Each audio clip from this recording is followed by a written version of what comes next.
Shootin, Old Turpin by William Barron.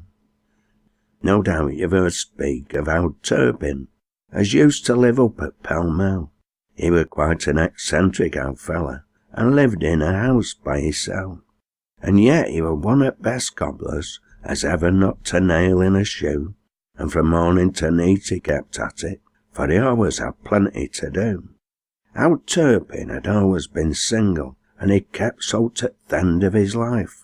The folks said as nowt but his temper had stopped him from getting a wife.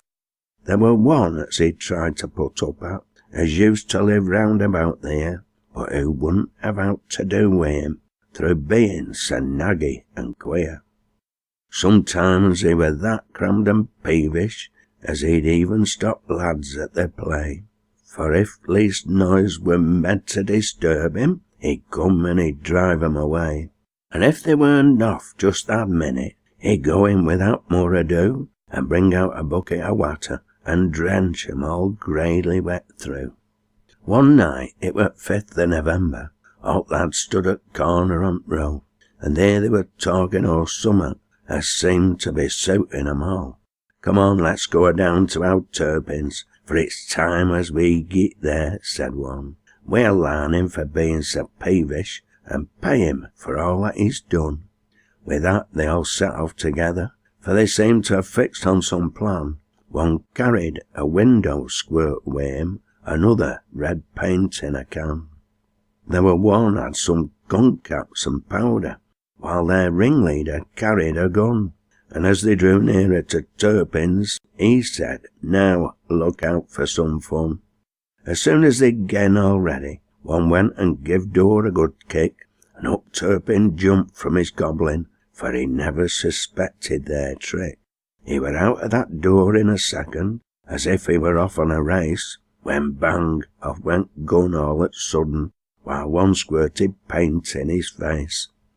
Old Turpin fell down welly fainting, for he really believed he was shot, and neighbours could hear somebody groaning, so all on 'em hurried to the spot. One wanted to run for a doctor. "It's no use," Turpin groaned, "for all's o'er." So they carried him in onto Sophie, for he seemed to be covered with gore. They sent right away for some brandy, for they thought he were going to die, and they looked to see where he were wounded, but nowt like a wound could they see. "Just look here," shouted one with a titter.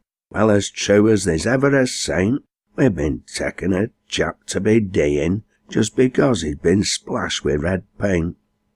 You should have seen Turpin's amazement as folk all went laughing away, and for mony a long week at thafter he never stirred out night or day, for while it were all talk at neighbours, and I'll own that I laughed hard myself when I heard him relate how Old Turpin was shot with red paint at Pall Mall.